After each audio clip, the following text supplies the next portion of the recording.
Company हूं, I am a company and a company needs some money. Company needs some money. तो company वो money कहां से लाएगी?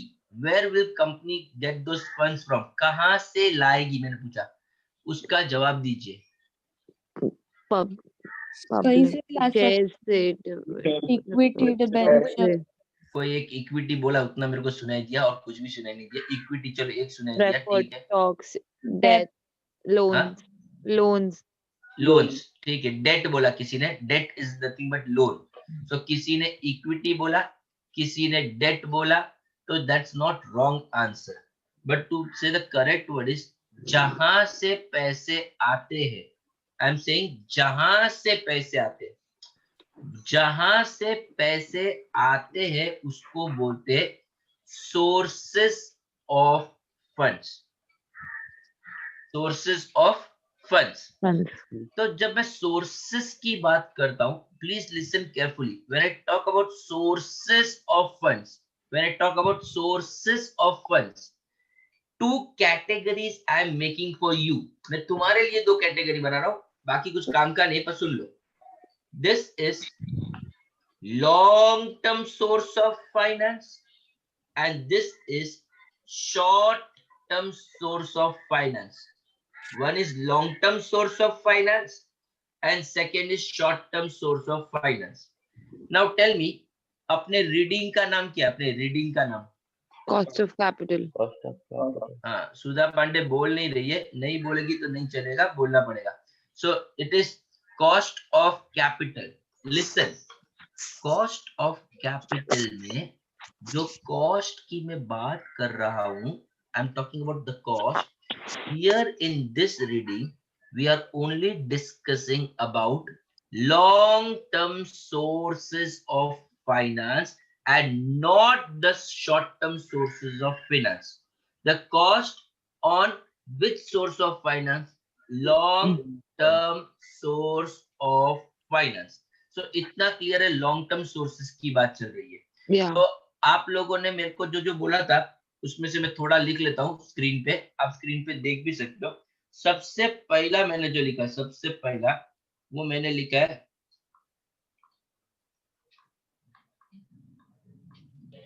Common stock. अभी तुमको डाउट आया भी रहेगा कि कॉमन स्टॉक क्या होता है। So anybody has any idea what is common stock? Equity. Stock का मतलब तो शेयर होता है सर, इतना हमको मालूम है, पर कॉमन स्टॉक का मतलब क्या होता है? उनमें common stock is nothing but another name of equity share. Equity share is also called as ordinary shares. It is also called as common stock. So ये जो मैंने लिखा है, मैं इधर लिख देता हूं, आपके अंडरस्टैंडिंग के लिए लिख रहा हूं कि ये कॉमन स्टॉक का मतलब क्या होता है। इक्विटी शेयर्स होता है। तो equity shares we issue and we get some money, that is long term source of finance. One alternative. Second alternative I'm writing, second alternative is preference stocks.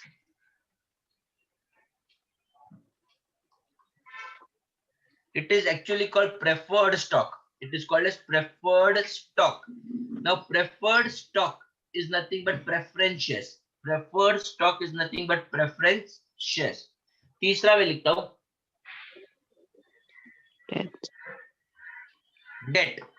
Dates का मतलब सिंपल लैंग्वेज में बोलो, dates को simple language, borrowings, basically loan, but simple language borrowings बोल सकते हैं। All borrowings, may you take a bank loan, term loan, this loan, that loan, all long term loans, all long term loans are considered as debt. So debt मतलब यहाँ पे मैं long term debts की बात कर रहा हूँ। So here आपको स्क्रीन पे कितने सोर्सेस दिख रहे हैं? 3। खाली एक जनरल इंफॉर्मेशन के लिए बोल रहा हूँ, ध्यान रखना, आगे काम आएगा। एक और सोर्स है, मैं लिख नहीं रहा हूं, खाली समझा रहा हूं। Retained earnings. Retained earnings in my language retained किया हुआ प्रॉफिट, इन माय लैंग्वेज जमा किया हुआ profit, in my language it is called reserves and surplus. That is also a long term source of finance, but अभी उसको discuss नहीं कर रहा हूं। क्योंकि इतना इससे पार्ट ऑफ कॉमन स्टॉक के साथ ही आ जाता है. So I am not discussing that right now. अभी कितने सोर्स हम लोग डिस्कस करने वाले? 3 तीन. सोर्स. अब मुझे बोलो, ये सब सोर्सेज है, ये सब सोर्सेज है जहां से कंपनी क्या लाएगी? Capital. पैसे लाएगी, कैपिटल लाएगी, बराबर है. अब उस कैपिटल पे कुछ रिटर्न्स देना पड़ेगा, यस कि नो? Yeah. Yes. तो एक एक करके आंसर देना, एक एक करके आंसर देना. जो मैं पूछूं उसका आंसर देना. इधर स्क्रीन पे देखिए, ये डेट पे Interest. क्या रिटर्न्स देंगे?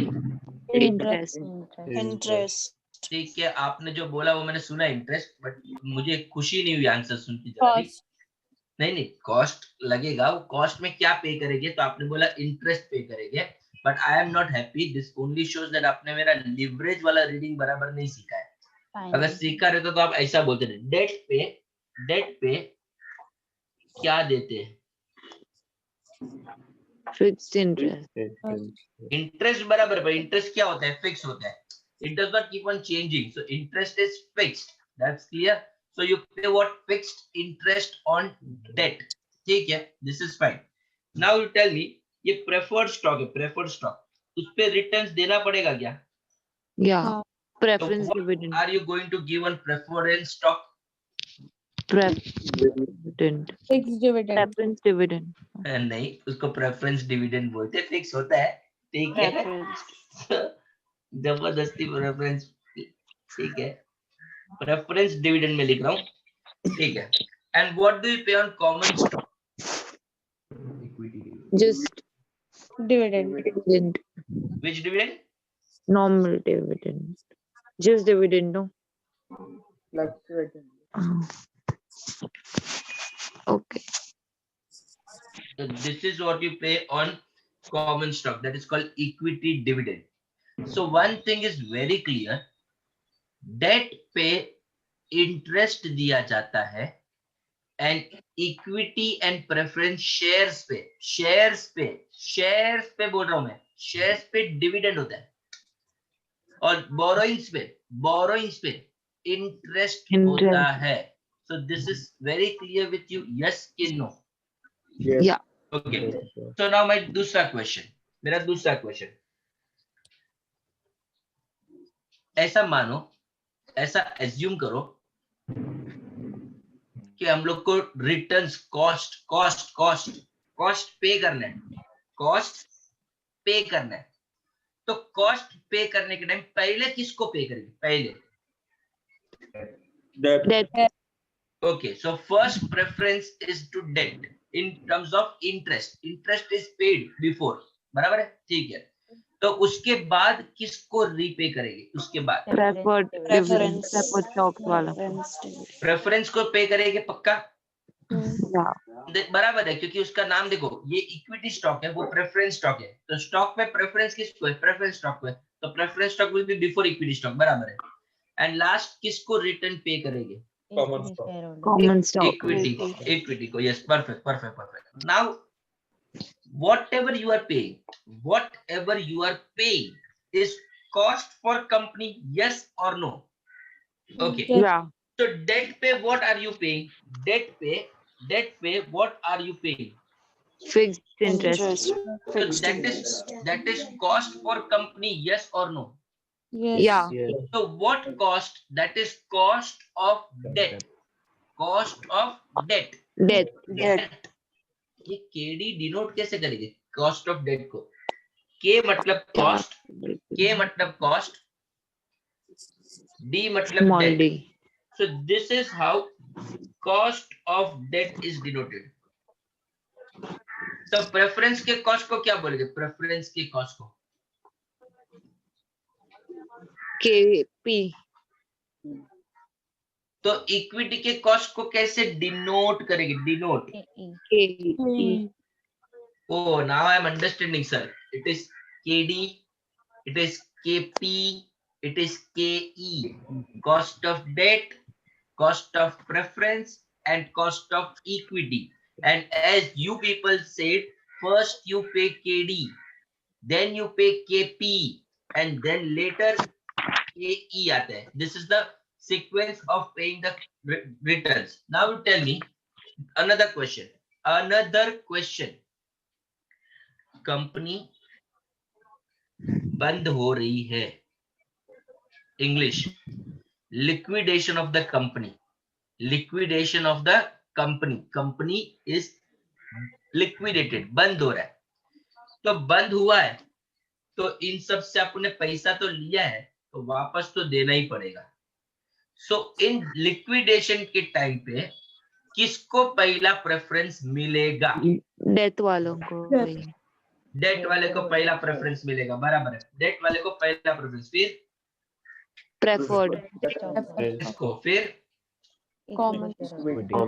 इक्विटी को. सो क्या समझा?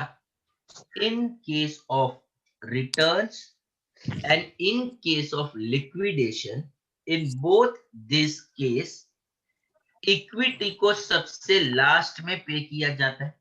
सो मैं ऐसा बोल सकता हूं क्या कि equity has a residual claim. Residual मतलब बचा हुआ. पहले डेट को जाएगा, फिर प्रेफरेंस को जाएगा, फिर अगर बचा तो किसको मिलेगा? इक्विटी को. So both in terms of returns and at time of liquidation, both the time equity has a residual claim. ऐसा मैं बोल सकता हूँ yes के no. तो ये पॉइंट आप प्लीज कहीं पे नोट करके रखना कि इनको रेसिडुअल क्लेम होता है. थोड़ी देर के बाद मैं ये पॉइंट पे वापस आऊंगा. थोड़ी देर के बाद मैं ये पॉइंट पे वापस आऊंगा. सो इतना तो तुमको क्लियर हो गया. Now tell me another question.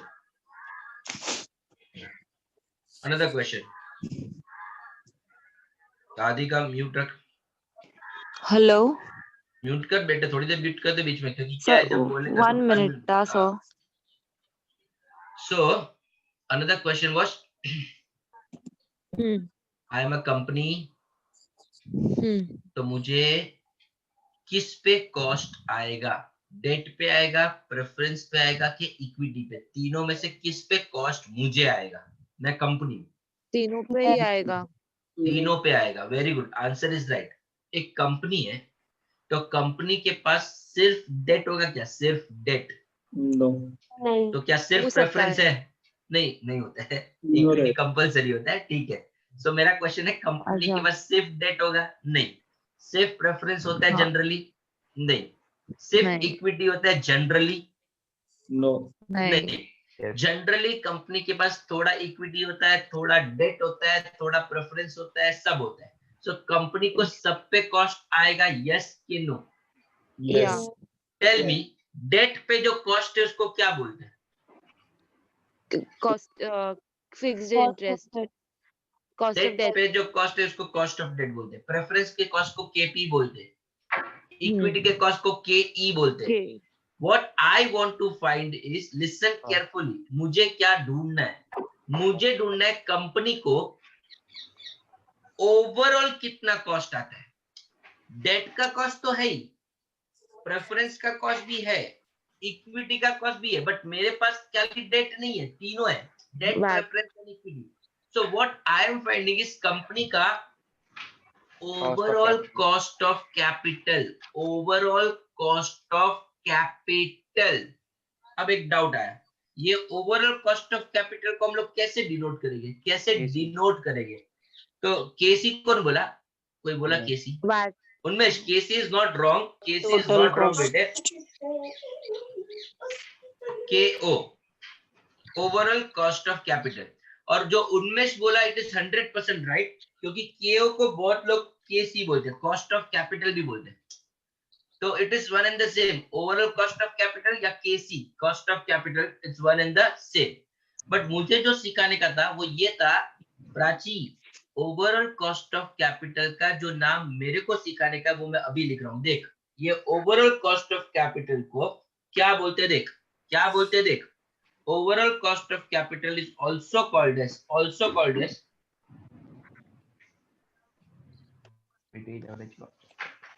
WACC. Now what is WACC? Weighted average cost. Weighted average cost. Weighted average cost of capital. Weighted average cost of capital. Fine. अब मैं तुमको एक क्वेश्चन पूछूंगा तो तुम लोग मेरे को क्या आंसर दोगे? ये KD दिख रहा है आपको? हाँ दिख रहा है स्क्रीन पे केडी। आपको केपी दिख रहा है? हाँ सर हमको केपी भी दिख रहा है। Do you see KE on the screen? KE, yes we can see. Yeah.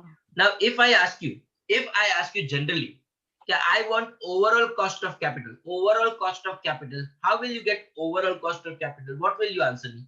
KE plus KP plus KD. बराबर है, KD plus KE KP plus KP. Plus K. K. This is the most pathetic answer. एकदम wrong बोल दिया आप लोगों ने। अभी आपने क्यों रॉन्ग बोला उसके ऊपर थोड़ा डिस्कस करते हैं। इसका फुल फॉर्म बोलो, इसका फुल फॉर्म बोलो, WACC का full form. Weighted average cost. Weighted average cost of capital. My God, उसका weight अभी भी समझा।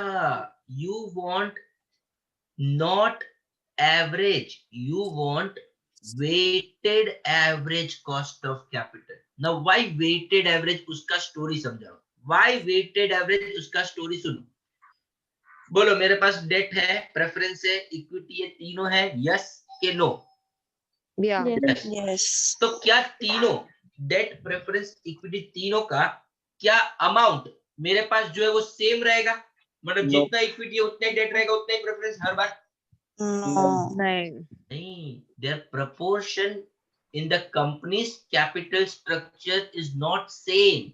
Their capital structure differs. Sometimes equity is double than the debt. Sometimes debt is double than the equity. Sometimes preference is half this. So it depends upon their proportion. And proportion को Riju weights बोलते हैं, weights. Proportion is called as weight. So we consider uska proportion, we consider the weight, and then we calculate weighted average cost of capital. Then we calculate what? Weighted average cost of capital. Now tell me, ये WACC का दूसरा नाम क्या है? WACC का दूसरा नाम? TKO. हाँ, full form. Overall cost of capital. Overall cost of capital, बराबर है। So if that is overall cost of capital, तो उसमें सब आ गया, KD भी आ गया, KP भी आ गया, KE भी आ गया, सब आएगा कि नहीं इसमें? हाँ आएगा। Very good. सो मैं बच्चे लोगों को ये समझाता हूँ, listen careful, this is very important. What is common stock, what is preference stock and what is debt? They are components of the capital structure, components of the capital structure. मेरे capital structure में तीनों है ना, तो तीनों मेरे capital structure का part है, तो they are components of capital structure. तो what is KD, KP, KE? Component cost of capital, component cost of capital. जो ओवरऑल कॉस्ट ऑफ कैपिटल है वो ओवरऑल है, उसके अंदर का part is called component cost of capital. तो ये जो केडी है ये वाला, ये जो केपी है, ये जो केई है, उसको क्या बोलेंगे? कंपोनेंट कॉस्ट बोलेंगे। क्या बोलेंगे? Component cost. And this is overall cost, this is overall cost, मतलब WACC। सो एक होता है ओवरऑल कॉस्ट और दूसरा होता है कंपोनेंट कॉस्ट। इतना क्लियर है सबको? Yes. So now I want to explain you the process, how do you calculate WACC। ये WACC तुम बोल रहे हो, पर WACC मिलता कैसे है?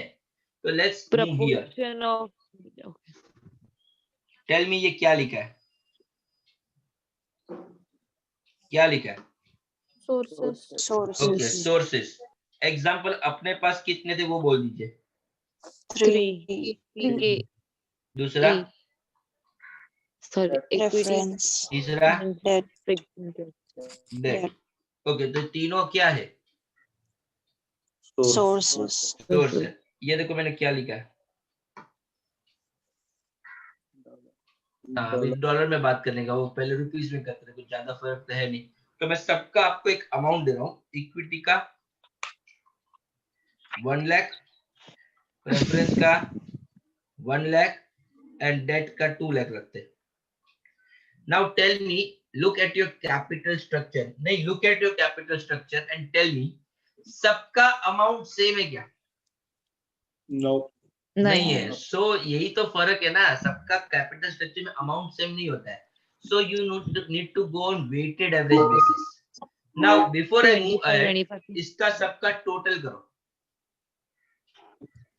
4 lakh. Yes, तो मैं नीचे लिखता हूँ total is 4 lakhs. Now what is this? Weighted proportion of each Weights. इसको क्या बोलेंगे? Weights. इसको क्या बोलेंगे? weight. Weights मतलब W से डिनोट करेंगे. Weights. Weights मतलब proportion, right? Now proportion मतलब सुनो हिंदी में सिखा. टोटल में मेरा हिस्सा, टोटल में मेरा पार्ट, टोटल में मेरा कंट्रीब्यूशन को प्रोपोर्शन बोलते हैं. तो एक बात बोलो, टोटल कितना अमाउंट का? टोटल 4 लाख. और 4 इक्विटी lakh. का अमाउंट कितना है? इक्विटी का 1 lakh. कैलसी में 1 लाख, कैलसी में करो 1 लाख डिवाइड बाय 4 lakhs. 0.25. 25. 0.25. मैंने लिख दिया 0.25. ठीक है. अभी वापस करो 1 lakh divide by 4 lakh 0.25. And 2 lakh divide by 4 lakh. 0.50. This was the catch. Catch क्या था? कैच यही था कि वेट्स का टोटल हमेशा 1 ही आएगा. आउट ऑफ 100 होता है, मतलब वो प्रोपोर्शन में देखने जाओगे तो वेट में टोटल क्या आएगा? 1 ही आएगा. सो वेट का टोटल 1 नहीं है तो तूने कुछ गलत कैलकुलेट किया है. सो वेट का total is always 1. Okay fine. Now what is this? What is this? Cost. Cost. तो मैं सबके कॉस्ट लिख रहा हूँ. इसका लिख रहा हूँ 20, इसका 18 और डेट का 12. Okay fine. बट एक मिनट रुक जाओ. मैंने जो कॉस्ट लिखा है, मैंने जो भी कॉस्ट लिखा है उसके पीछे एक स्टोरी, हिडन स्टोरी है, वो मैं शेयर कर रहा हूँ.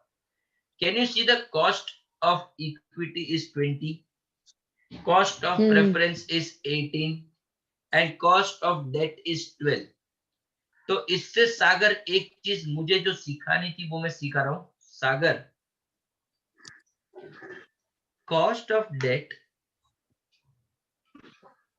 सबसे कम दिख रहा है क्या आपको? सबसे कम. Yes. हाँ. उससे केपी बड़ा रहेगा. केपी उससे केई बड़ा रहेगा. देख केई और भी बड़ा है. Okay. तो मैं ये एक रूल ही समझाना चाहता था. एक बहुत बड़ा राज है कि हमेशा जो केई है, ये देखो इधर लिख रहा हूं मैं, स्क्रीन पे लिख रहा हूं, देखो केई जो है वो सबसे बड़ा होता है. सॉरी केपी आएगा इधर. ये केपी है, is greater than KD. KE is always greater, then comes KP and then comes KD. पर ऐसा क्यों ऐसा, वो पूछ रहा हूँ क्यों? रिस्क प्रीमियम, रिस्क ज्यादा होता है. हाँ, किसके पास रिस्क ज्यादा है? Equity. क्यों रिस्क ज्यादा है? नहीं, क्यों ज्यादा है? क्योंकि उनको लास्ट में मिलता है पैसा. Yes, I taught you. Residual claim है, सबसे एंड में उसको पैसे मिलते, तो वो बेचारा तो ज्यादा रिस्क में है. अगर वो ज्यादा रिस्क में रहेगा इक्विटी वाला, तो will he expect more returns? Yes और no? He will expect more return. Equity is expecting more returns, so company will pay him more. So company will pay him more. तो company को equity पे cost ज्यादा लगेगा कि नहीं? हमेशा ज्यादा ही लगेगा. So Yes. equity का cost is always greater than the cost of preference and cost of debt, because equity has a residual claim. It means they are taking more risk, so their required return is more. If their required return is more, उनका required return is more, तो मेरा cost भी क्या रहेगा? More. So इससे एक और चीज समझी, बोलूं क्या समझा? कॉस्ट हम लोग जो ये कॉस्ट ढूंढे ना, ये जो कॉस्ट, उसी को रिक्वायर्ड रेट ऑफ रिटर्न भी बोल सकते हैं. Okay. क्योंकि मैं कॉस्ट पे कर रहा हूं, तो तेरा क्या है? रिक्वायर्ड रेट ऑफ रिटर्न भी है ना. So your required rate of return is companies का cost of capital. So another name of cost of capital is required rate of return, ऐसा भी बोल सकते हैं. अगर मैं बोलता हूँ एक धंधा में चला रहा हूँ, सुनो एक बिजनेस चला रहा हूँ, ओके, उस बिजनेस में 15% खर्चा रहा है, कितना 15% इज कॉस्ट। तो उस बिजनेस से मैं कितना रिटर्न रिक्वायर्ड करूंगा, how much return required will be there,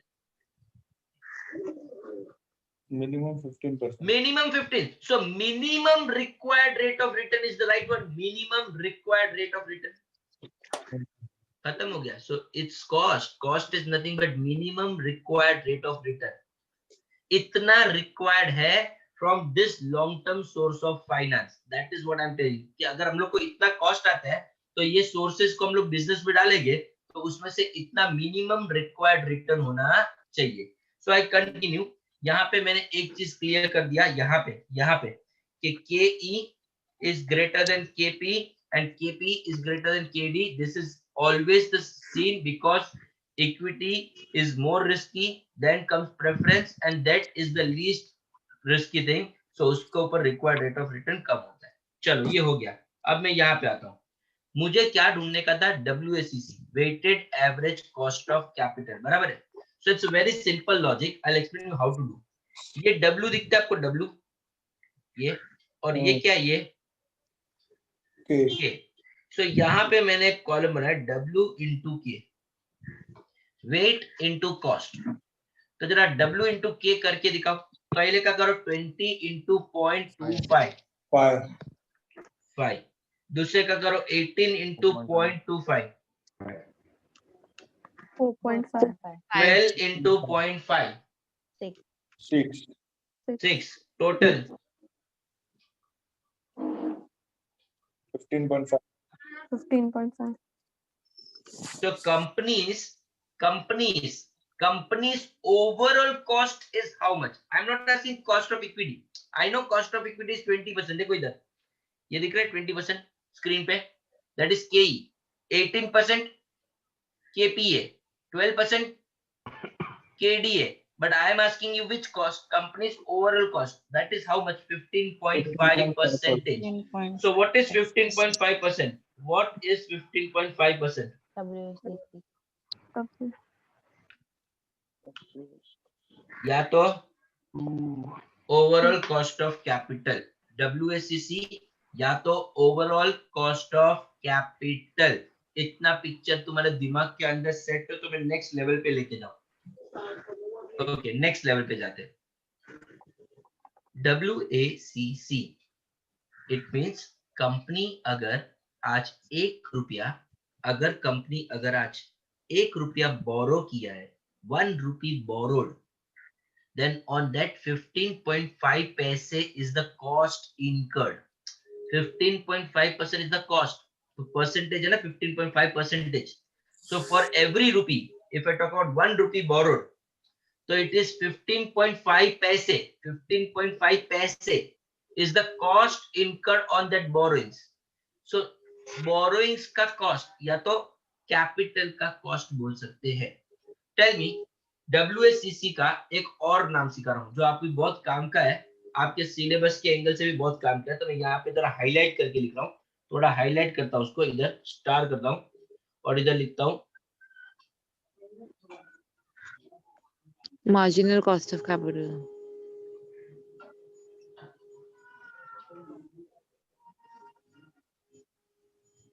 MCC। What is marginal cost of capital? मैं सिखा रहा हूँ, सुनो। I'll explain you very simple language. Marginal means cost of raising additional funds.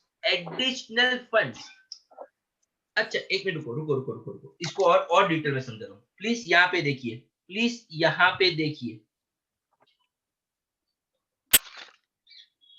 ये अमाउंट कहाँ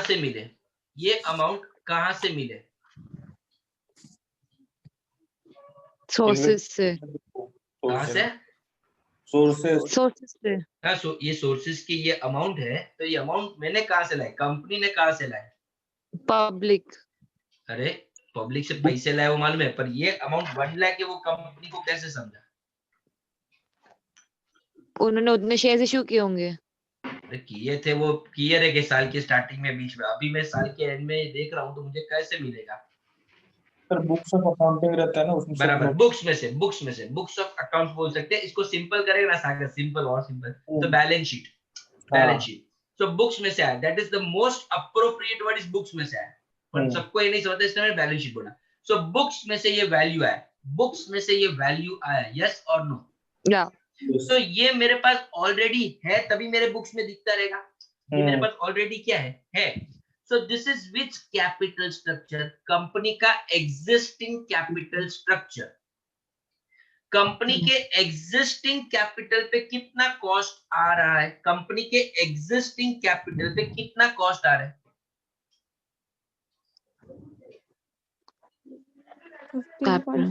15.5%, बराबर बोला फातिमा, 15.5%।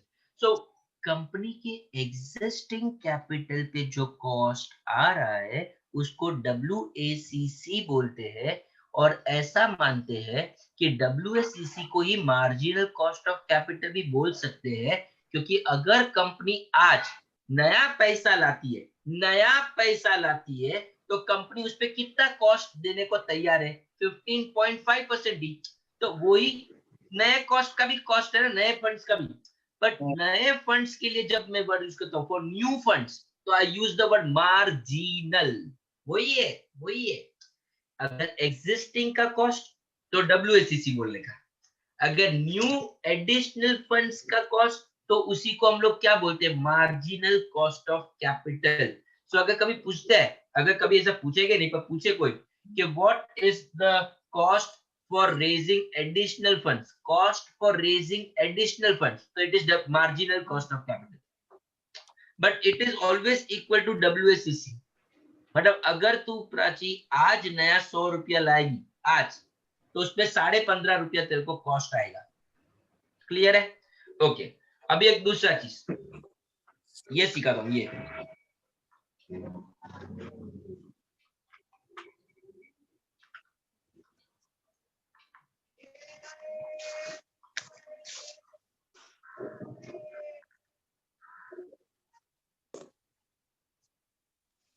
इम्पैक्ट ऑफ बायबैक या तो रिडेम्पशन, इम्पैक्ट ऑफ बायबैक या तो redemption. Very simple, very easy, common sense वाले बात। सुनो, यहाँ पे देखिए ऊपर, यहाँ पे देख के बताइए कंपनी के पास डेट कितने का? डेट 2 लाख। 2 लाख। अभी एक ऐसा फेज आ रहा है जब कंपनी को ऐसा लग रहा है कि कंपनी के पास जो कैपिटल है ना उतना यूज नहीं हो रहा है, एक्स्ट्रा पैसे है कंपनी के पास। तो कंपनी ने क्या डिसाइड किया कि 2 लाख का लोन है, 1 लाख का लोन हम लोग रीपे कर देते। रीपे करना मतलब क्या? रिडीम करना। तो हम लोग रिडेम्पशन कर रहे हैं, रिडेम्पशन। कितने का लोन रिडेम्पशन करेंगे? 1 लाख। तो बोलो 1 लाख। अगर मैं 1 लाख का लोन रिडीम करूं, तो मेरा कैपिटल है कि कम हो गया? कम हो गया। कम हो गया। तो उस कैपिटल पे मेरे को कॉस्ट लगेगा कि बचेगा? बचेगा। Cost will be saved. Yes, my cost will be saved. तो टेल मी कितना रिडीम किया? कितना? 1 लाख। इस पे कितना कॉस्ट बचेगा मेरा? 0.25। कितना? 12। जो अपना ओवरऑल कॉस्ट ऑफ कैपिटल है, जिसको मार्जिनल कॉस्ट ऑफ कैपिटल भी बोलते हैं। मार्जिनल मतलब क्या? एडिशनल फंड्स लाने के लिए इतना पे करने को तैयार है। तो अगर तू रिडीम करेगा तो उतना पैसा बचेगा भी ना।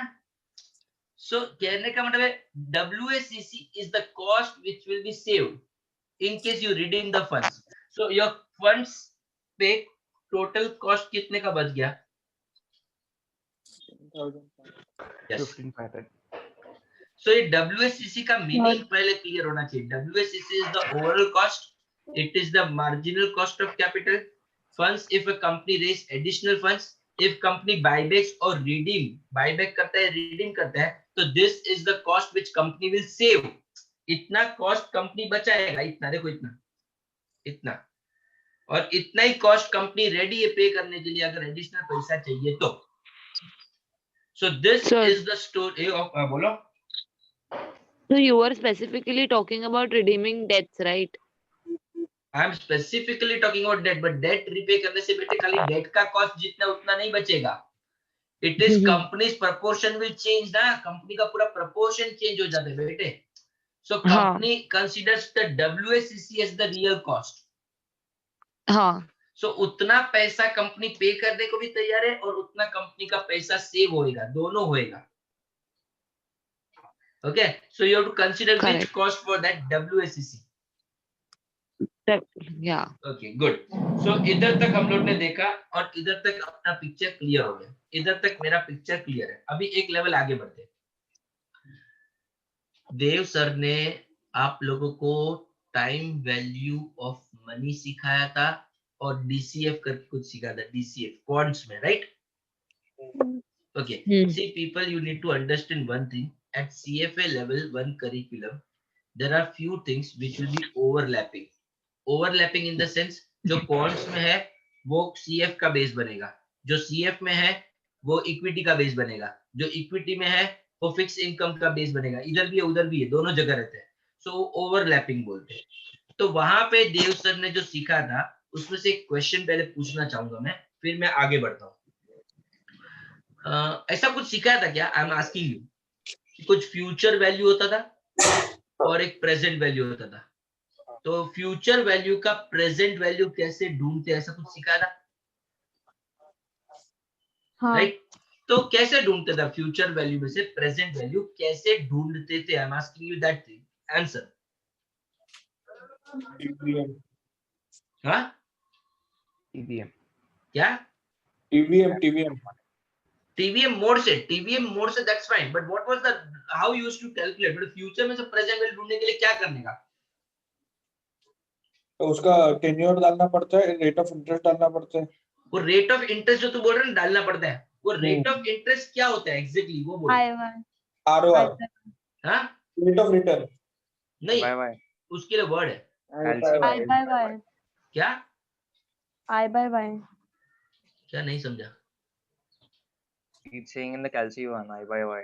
I/Y तो वो तो बटन है.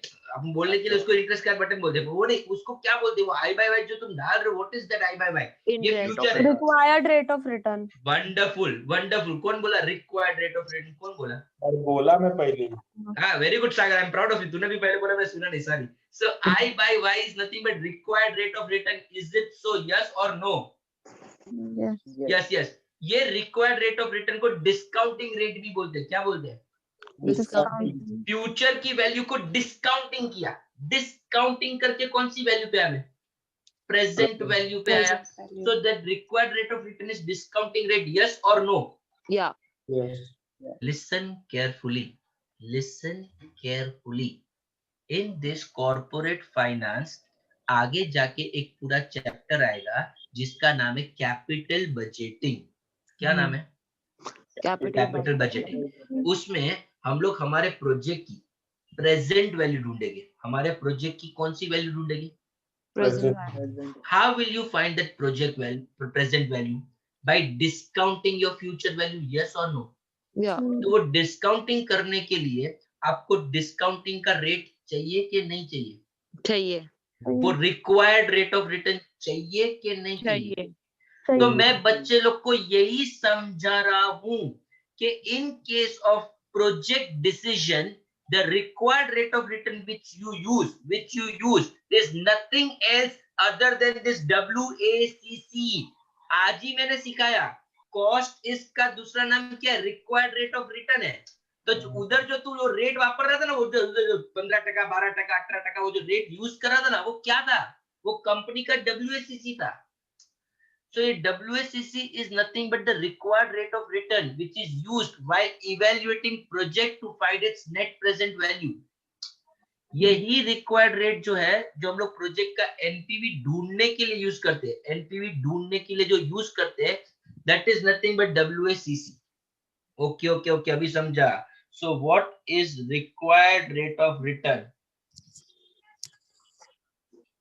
Used for evaluating project. क्या ढूंढने के लिए? to find its NPV is nothing but WACC. तो WACC को अंडरलाइन किया और रिक्वायर्ड रेट ऑफ रिटर्न को अंडरलाइन किया. अच्छा, ये खाली एक आइडिया देने का था मुझे कि आप लोग जो उधर 12%, 15%, 18%, 20% वापर रहे थे, वो कंपनी कहां से लाती है? अरे कंपनी को कैसे समझता है रिक्वायर्ड रेट ऑफ रिटर्न कितना है? तो कंपनी का जो WACC है ना, that is marginal cost of capital, वो rate is nothing but that required rate of return. Yes or no? Are you understanding or not? Yeah. So I'll ask you another question. No, I'll ask you another question. Don't worry, I'll prove you wrong also. I'll ask you another question. ध्यान से सुनो और answer दो. सागर, question बहुत easy है, answer भी easy है. Question सुन. मैं एक कंपनी हूं, मैं एक प्रोजेक्ट को इवेल्युएट कर रहा हूं, मुझे इस प्रोजेक्ट का नेट प्रेजेंट वैल्यू फाइंड करना है. तो उस केस में required rate of return will be equal to WACC. Yes or no? True or false? True. True. वापस बोलता हूँ, आधे लोग ने जवाब नहीं दिया. फॉल्स बोला. कौन है ये फॉल्स वाला रे? क्यों फॉल्स भाई? True. वापस बोलता हूँ. I am evaluating a project and I want to find its net present value. तो नेट प्रेजेंट वैल्यू ढूंढने के लिए अपने को डिस्काउंटिंग फैक्टर का रेट चाहिए, रिक्वायर्ड रेट ऑफ रिटर्न. तो that required rate of return is equal to WACC. True के false? True. No, it has to be bigger, no? It has to be bigger. No है. I tell you, answer true है. Answer क्या था? True है. तो तुम ज्यादा सोचोगे ना तो दिमाग खराब होगा. आंसर ट्रू ही था. अब सुनो, इसमें भी एक स्टोरी है, इसमें भी एक स्टोरी है. स्टोरी सुनो. मैं कौन हूं? Professor. कंपनी जो एक एवरेज, कंपनी का एक रिस्क लेने का एवरेज रिस्क होता है. कंपनी इतना रिस्क ले रहा है आज की डेट में, that is called average risk. क्या बोलते हैं? Average. अब इधर देखो, मैं जो प्रोजेक्ट इवेल्युएट कर रहा हूँ, मैं जो प्रोजेक्ट क्या कर रहा हूँ, वो भी कंपनी के एवरेज रिस्क है ना, उतना ही रिस्की है. कंपनी का एवरेज रिस्क है, उतना ही रिस्की है. तो WACC will be required rate of return. WACC will be required rate of return. अभी दूसरा स्टोरी सुनो. मैं एक एवरेज रिस्क ले रहा हूं और मैं जो प्रोजेक्ट इवेल्युएट कर रहा हूं, सुनो, मैं जो प्रोजेक्ट इवेल्युएट कर रहा हूं वो एवरेज रिस्क से ज्यादा रिस्की है. एवरेज रिस्क से ज्यादा रिस्की है. तो WACC will be not required rate of return. WACC में रिस्क प्रीमियम क्या करेंगे? ऐड करेंगे. मतलब in simple language, required rate of return WACC से ज्यादा होगा. बट अगर वो प्रोजेक्ट लेस रिस्की है तो required rate of return WACC से कम होगा. पर एक एवरेज रिस्की प्रोजेक्ट है. कौन सा प्रोजेक्ट है? Average risky project. In case of average risky project, required rate of return will be equal to weighted average cost of capital. अगर वो प्रोजेक्ट जो तू इवेल्युएट कर रहा है वो ज्यादा रिस्की है, क्या है? ज्यादा risky. तो required rate of return will not be same as WACC. उससे थोड़ा क्या रहेगा? ज्यादा, क्योंकि हम लोग रिस्क प्रीमियम ऐड करेंगे. और अगर वो लेस रिस्की प्रोजेक्ट है तो अपना WACC से वो क्या रहेगा? कम रहेगा. बट एक कॉमन स्टेटमेंट है, for average risky project it will be same as WACC. So please understand, मैंने रिलेशन सीखा है. देखो इधर देखो, रिलेशन कैसा प्रोजेक्ट है? Average. तो जो रिक्वायर्ड रेट ऑफ रिटर्न है that will be equal to WACC. अगर कौन है More risky. तो required More than WACC. Mute रखो भाई, आवाज आ रही है बहुत. Required rate of return is greater then WACC. Less risky रहेगा तो Less than WACC. Required rate of return will be lesser than WACC. पर अपना फोकस इस पे था, इस पे फोकस था. सो आपको ये सब है ना MCQ वगैरह में पूछेंगे प्रैक्टिस प्रॉब्लम में कि एक कंपनी है जिसका रिस्क एवरेज रिस्क है, तो रिक्वायर्ड रेट ऑफ रिटर्न कितना रहेगा? तो जो WACC रहेगा उतना ही रहेगा. WACC से ज्यादा रहेगा कि WACC से कम रहेगा? तो आपको ये पिक्चर सब क्लियर होना चाहिए. Is this picture clear with you all? क्या? ओके, तो मैं एक लेवल और आगे जाता हूँ, वापस इधर आते हैं।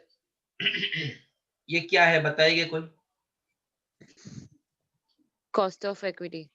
ये क्या है? Cost of dividend. Cost of pref. Cost of equity. ये क्या है? Cost of debt. debt. अब स्टोरी सुनो। What I want to explain you right now here is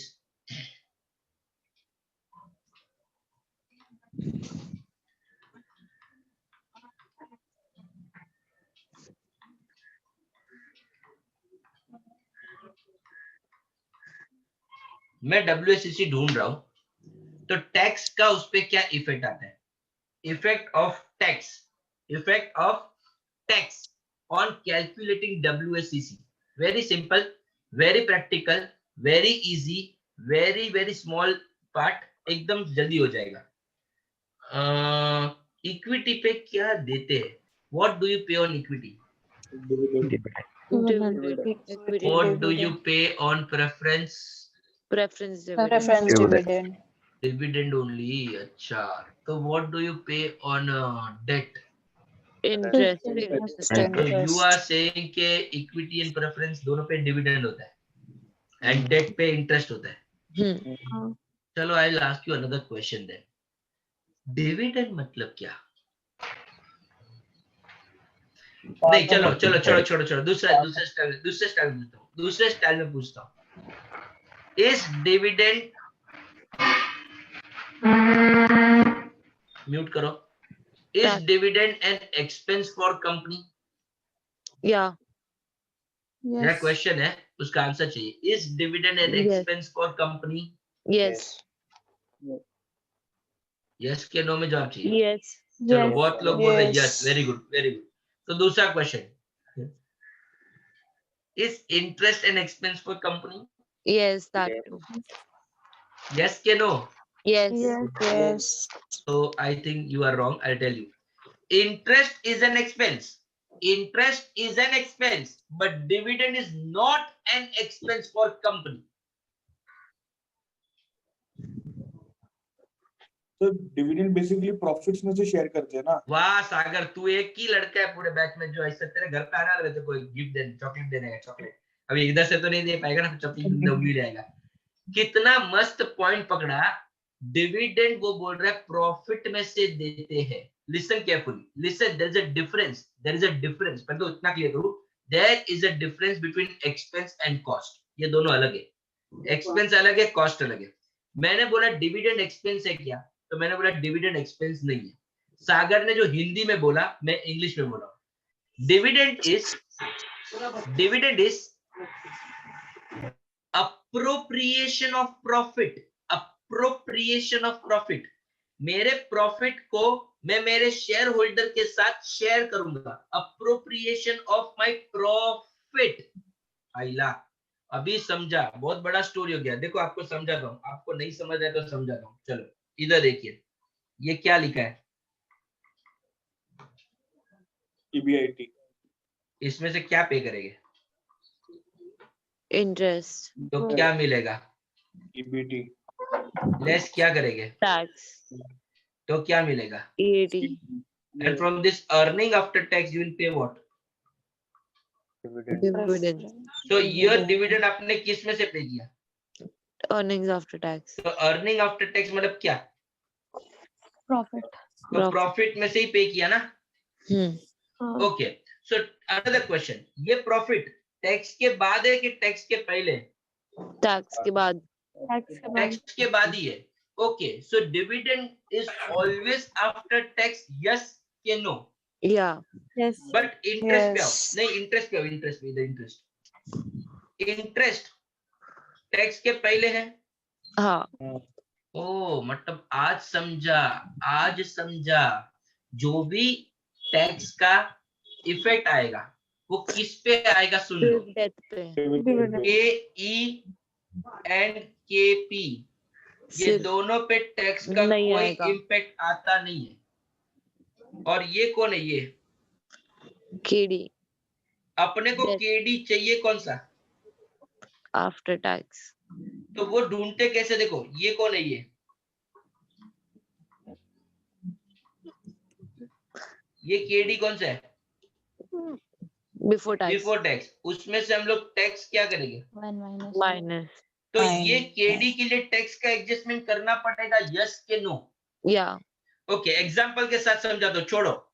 मेरा 10% केडी बिफोर टैक्स है और एग्जांपल है कि 40% टैक्स है। 40% मतलब 0.40 करो, 1 माइनस 0.40 इंटू 10 करो, 6 तो एक्चुअली ये जो 6% है वो कौन है? केडी आफ्टर टैक्स है। ओके, अब मुझे बताओ, अगर टैक्स चेंज हो गया, if the tax changes, will it affect केई? केई को अफेक्ट करेगा? नहीं। केई, नहीं केपी को, नहीं केडी को? करेगा। पर रुक, उधर ही रुक, इधर। अब ये केडी को अफेक्ट करेगा, हाँ तो केडी चेंज हो जाएगा तो डब्ल्यूएससीसी भी क्या हो जाएगा? चेंज हो जाएगा। So please understand, if the tax changes, will WSCC change? या over Why will it change? because KD will change. Yes, not because of KE, not because of KP, but because of change in KD, the WSCC will also change. About a story. Tell me, यहाँ पे tax कितना percent है? यहाँ पे ये कितना percent दिख रहा है आपको? ये 4%. 40%। Sorry. सोच के जवाब दो। मैं टैक्स बढ़ा रहा हूँ, मैं टैक्स 50% कर रहा हूँ, 50%। तो मेरा केडी क्या आएगा? 55%. ओके, तो अगर ये 50% करता हूँ तो केडी कितना आएगा? 5%. क्या समझा आपको? एक 1 होता है पूरा। टैक्स बढ़ा, तो केडी नीचे घटा, केडी कम हुआ, टैक्स बढ़ा, इनवर्स प्रोपोर्शन। क्योंकि tax interest is tax deductible ना, तो टैक्स बढ़ेगा तो अपना केडी क्या होते जाएगा? कम। तो डब्ल्यूएससीसी भी क्या होते जाएगा? कम। ओके, टैक्स कम हो गया, बढ़ेगा, कम हो गया, बढ़ेगा, केडी भी बढ़ेगा, डब्ल्यूएससीसी भी बढ़ेगा। Very good. सो टैक्स का कॉस्ट के साथ कैसा रिलेशन है? इनवर्स। समझ में आ रहा है? मैं बच्चे लोगों को एक एग्जांपल देता हूँ यहाँ पे। तुम लोग ने गूगल पे किया क्या? गूगल पे, तो गूगल पे में तू मेरे को अगर फीस भरता है 15,000 रुपया की, जो भी अपना फीस है, कितना है अपना फीस? 30,000 जो भी है, चलो 30,000 भरो। तो आपने 30,000 रुपया मेरे को एक साथ फी भरा गूगल पे से, और फिर तेरे को मुंह पे स्माइल आया, पूछ क्यों? रिवॉर्ड आया क्या? और रिवॉर्ड तूने स्क्रैच किया ना, तो उसमें देखो 1,000 रुपया लगा। अभी बोल, तूने मेरे को कितना फी भरा? 30,000। जोर से बोला। 30,000 minus 1 is equal to 29,000. 29. मेरे को कितना फी भरा? मेरा इतना ही क्वेश्चन है। 30,000। दोनों आंसर राइट है, क्योंकि देखो ऐसे ही होता है, अपन ना हमेशा क्या देखते हैं? इंटरेस्ट देखते हैं। तो इंटरेस्ट में सामने टैक्स डिडक्शन मिलता है, तो जितना तो टैक्स बढ़ता है उतना तेरा इंटरेस्ट बचता भी है सामने। सो कहने का मतलब ये गूगल पे से एग्जांपल समझा दो कि अगर तू ऐसा देखेगा तो 30 भरा, पर ऐसे देखा तो 1,000 रिवॉर्ड मिला तो 29 ही भरा है। सो हम लोग जब केडी निकालते तो हमेशा आफ्टर टैक्स वाला लेते। समझ में आ रहा है मैं क्या बोलना चाहता हूँ? तो ये वो एग्जांपल समझाने के लिए, बट मैंने इफेक्ट ऑफ क्या दिखाया? टैक्स। इफेक्ट ऑफ क्या दिखाया? Tax on calculation of WSCC. तो एक ट्रू और फॉल्स पूछता हूँ, चलो एक ट्रू और फॉल्स पूछता हूँ। if tax rate increases,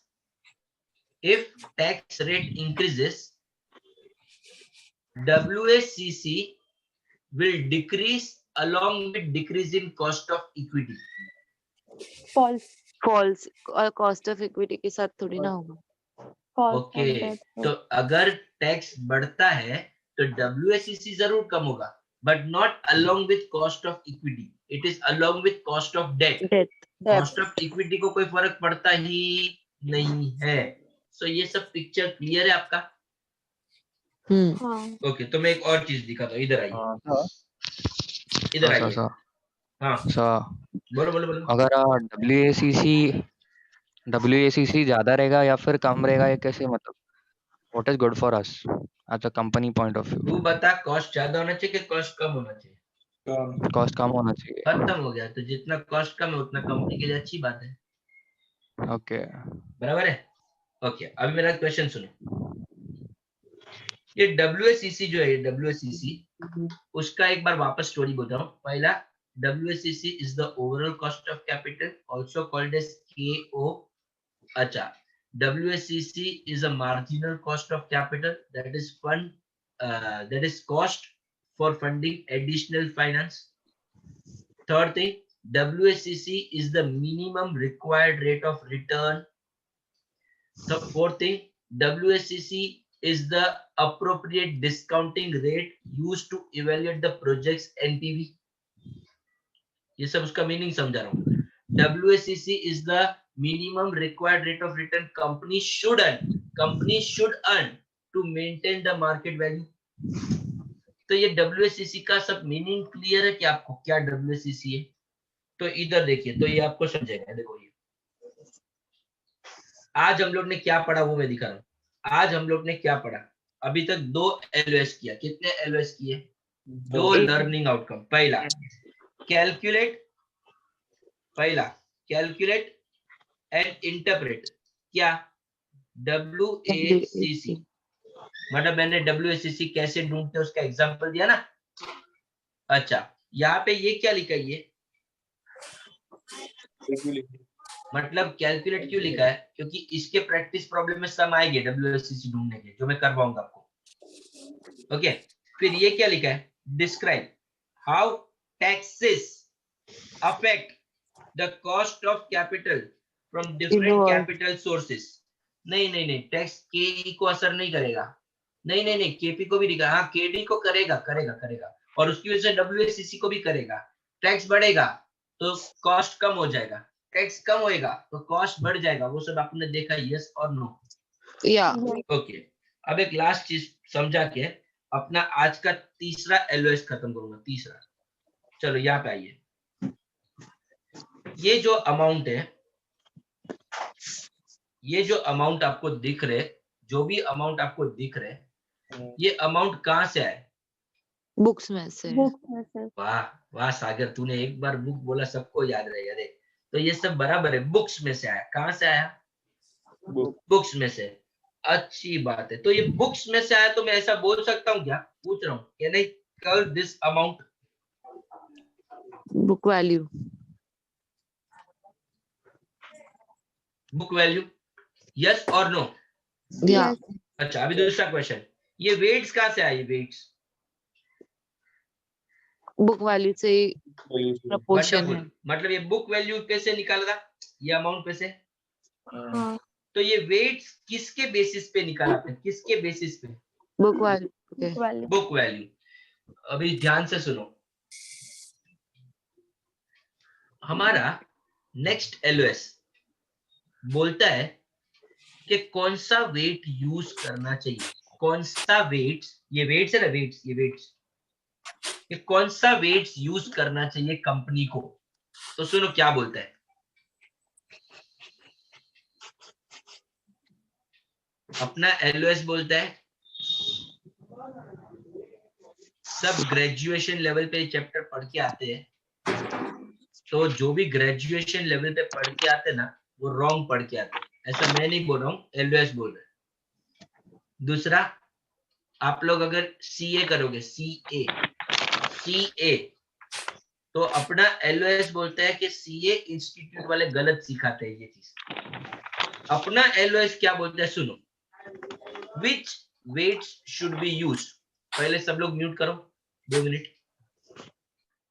Which weights should be used? तो मेरे साथ साथ आप लोग आपके घर पे रिपीट करो, फिर मैं समझाऊंगा, डोंट वरी. सबसे पहले हमको यूज करना चाहिए टारगेट वेट्स.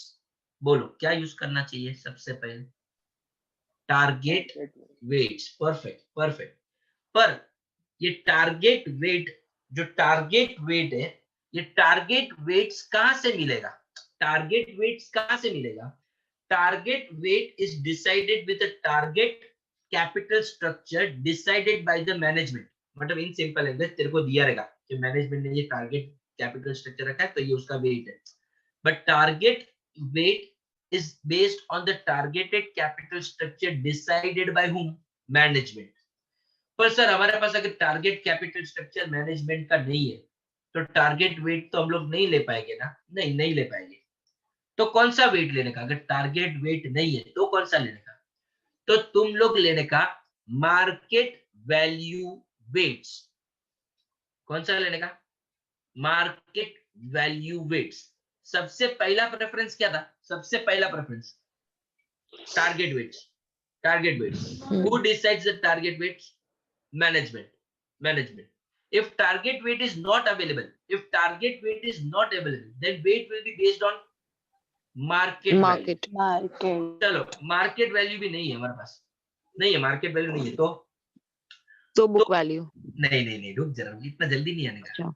तो मार्केट वैल्यू भी अगर नहीं है ना तो हम लोग इंडस्ट्री का स्टैंडर्ड वेट देखेंगे। इंडस्ट्री का मतलब मैं एक जूते वाला हूँ तो दूसरे जूते की कंपनी का क्या वेट आ रहा है, अपनी एवरेज, इंडस्ट्री का एवरेज, तो इंडस्ट्रियल एवरेज वेट पे जाने का। ओ मतलब अपना एलओएससी ने वेट की प्रायोरिटी दिखाई है। वेट की क्या दिखाई है? Priority. The first priority is to use which weights?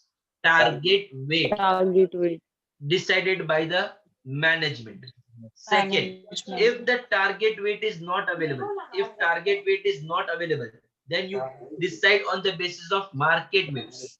Market weight। If market weight is not there, then you go for industrial standards। Industrial standard। Average industrial standard